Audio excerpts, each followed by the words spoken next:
আসসালামু আলাইকুম, সবার স্বাগত বিঞ্জি কিচেনে। আজকে আমি আপনাদের সঙ্গে শেয়ার করব ডিমের একটি অসাধারণ রেসিপি। এই রেসিপিটা আপনারা একবার খেলে বারবার খেতে চাইবেন। এতটাই সহজ এবং এত অল্প উপকরণ দিয়ে এই রেসিপি বানানো যায়, ভিডিও না দেখলে একদমই বুঝবেন না। তাই ভিডিওটি অবশ্যই শেষ পর্যন্ত দেখবেন। এখানে আমি হাঁসের ডিম নিয়েছি 5টা, আপনারা চাইলে যে কোনো মুরগির ডিম নিতে পারেন।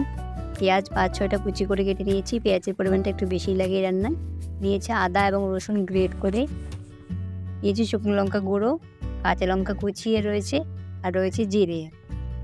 কড়া বসিয়ে দিয়েছি, কড়াতে প্রথমে সরিষার তেল দিয়ে দিব।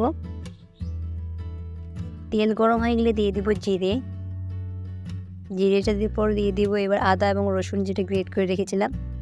আদা রসুনটা একটু ভালো করে ভেজে নিয়ে দিয়ে দেবো এবার কাঁচা লঙ্কা এবং আদা রসুন ভালো করে ভেজে কালার চেঞ্জ হয়ে গেলে দিয়ে দেবো এবার পেঁয়াজ কুচির পরিমাণটা এই রান্নায় বেশি লাগে, আমি আবারও বলছি। পেঁয়াজ কুচি দিয়ে ভালো মতো পেঁয়াজ কুচি মিশিয়ে নিয়ে নেব।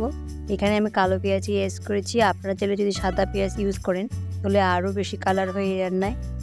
এবার দিয়ে দেবো স্বাদ অনুযায়ী লবণের সঙ্গে পেঁয়াজগুলো ভালো মতো মিশিয়ে নিয়ে নেব এবং দিয়ে দেবো এবার হলুদ গুঁড়ো আর শুকনো লঙ্কা গুঁড়ো। সমস্ত মশলার সঙ্গে পেঁয়াজটা ভালো মতো মিশিয়ে কষিয়ে নিতে হবে। একটু হাতে সময় নিয়ে ভালো মতো করে পেঁয়াজটা কষিয়ে নিয়ে নেবেন। পেঁয়াজের পরিমাণটা যতটা বেশি হবে এই রান্নার টেস্টটা ততটাই দুর্দান্ত হবে। ভালো করে সময় নিয়ে হাতে দিয়ে ভালো করে নেড়ে পেঁয়াজটা কষিয়ে নেবেন।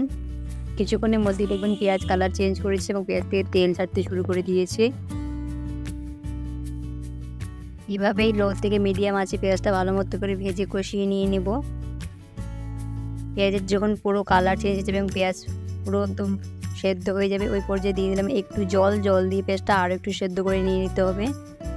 জলটা ভালো মতো করে পেঁয়াজে দিয়ে ভালো মতো এইভাবে সেদ্ধ করে নিচ্ছি। একদম ভালো মতো করে দেখুন হাতা দিয়ে পেঁয়াজগুলো ভেঙে সেদ্ধ করে নিয়ে নিচ্ছি।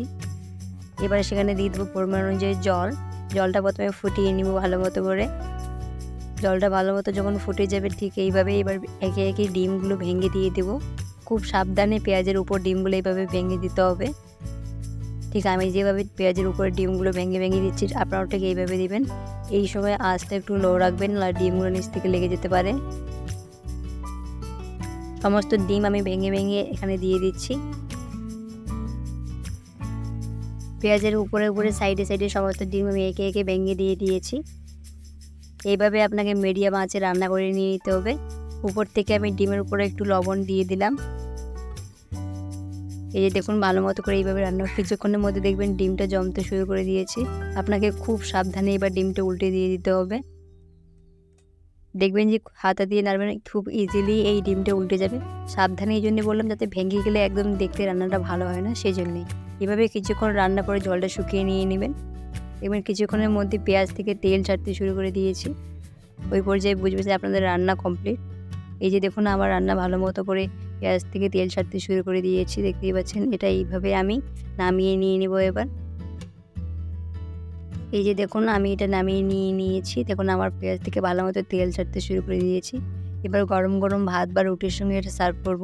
ভিডিওটি ভালো লেগে থাকলে অবশ্যই রেসিপিটা একবার বাড়িতে ট্রাই করবেন। আশা করি আপনাদের ভীষণ ভালো লাগবে। চ্যানেল নতুন হয়ে থাকলে চ্যানেলটি সাবস্ক্রাইব করতে একদমই ভুলবেন না। ফেসবুক থেকে দেখতে গেলে ফলো করে দিবেন। আজকের মতো এখানে দেখা হবে নতুন একটি ভিডিওতে।